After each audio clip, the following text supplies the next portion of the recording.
Hello everyone, आज हम 6th class की सेकंड पोएम द काइट शुरू करने जा रहे हैं, जो कि हैरी द्वारा लिखी हुई है। ब्राइट चमकीला ब्लू नीला आसमान, डाइव गोता लगाना, डिप झुकना, स्नैप्स फड़फड़ाता है, टेल पूंछ, सोर्स ऊपर उठता है, शिप्स जलपोत या जहाज, सेल्स पतवार, टाइट्स जवार, क्लाइंब चढ़ता है, क्रस्ट शिखर, गस्ट हवा का झोंका, सिम्स जान पड़ता है, फॉल्स रुकती है, स्ट्रिंग्स डोरी, स्लैक ढीली पड़ना, विंड लपेटना, ब्रिज पवन, ब्लो बहती है, विंग्स पंख, रेजर भद्दी, फ्लैप्स फड़फड़ाता है, टॉप चोटी। अब हम पोएम्स देखते हैं। द काइट सिंपल सी पोएम है, बहुत ही इजी सी है, जो कवि ने डिस्क्राइब की है। How bright on the blue is a kite when it's new.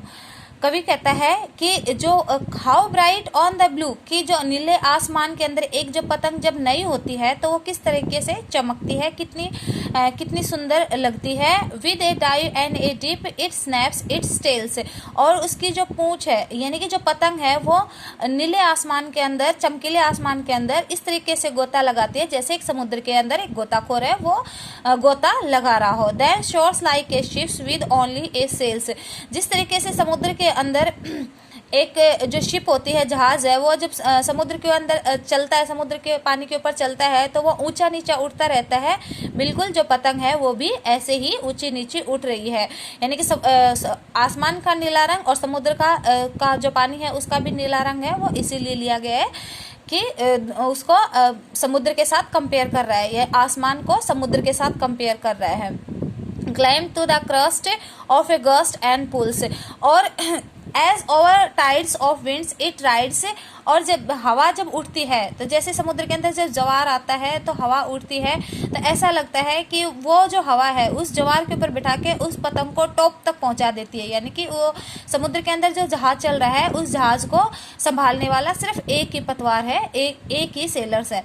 Climb to the crest, और फिर वो ऊपर चोटी पर पहुंच जाता है। Of a gust and pulls, और जैसे हवा का झोंका जब शांत हो जाता है तो वो नीचे झुक जाता है। Then seems to rest as wind falls, और ऐसा प्रतीत होता है कि अब जो हवा चल रही थी, वो हवा जब बंद हो जाती है तो जो हमारी पतंग है, जो आसमान में अभी गोते लगा रही थी, वो आराम करने लग गई है। Then seems to rest as wind falls, हमारी जो पतंग है वो आराम करने लगे। When strings go slacks you winds it back से, और फिर जब पतंग आराम करती है, यानी कि जब हम डोरी से पतंग को कंट्रोल करते हैं तो उसकी जो डोरी होती है वो हम टाइट खींच कर रखते हैं, लेकिन जैसे ही वो पतंग है वो नीचे गिर जाती है, हवा बंद हो जाती है, तो उसकी जो डोरी होती है वो ढीली हो जाती है। Slacks you wind it backs, और आप उस डोरी को लपेटना शुरू कर देते हो। And runs and until a new breeze blows, और आप उस पतंग के पीछे तब तक भागते हो जब तक कि उसके अंदर नई हवा नहीं भर जाती। एंड इट्स विंग्स फिल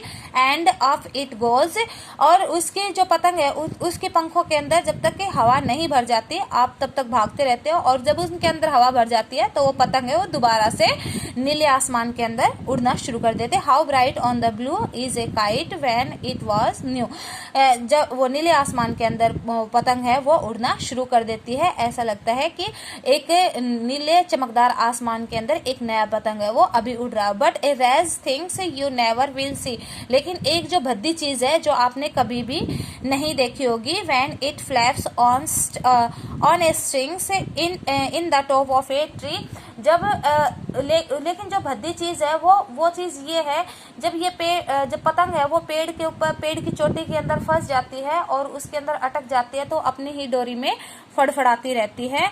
और इसी के साथ कवि है वो अपनी पोएम को खत्म कर देता है। बहुत ही सिंपल सी और अच्छी पोएम है। Thank you, have a nice day.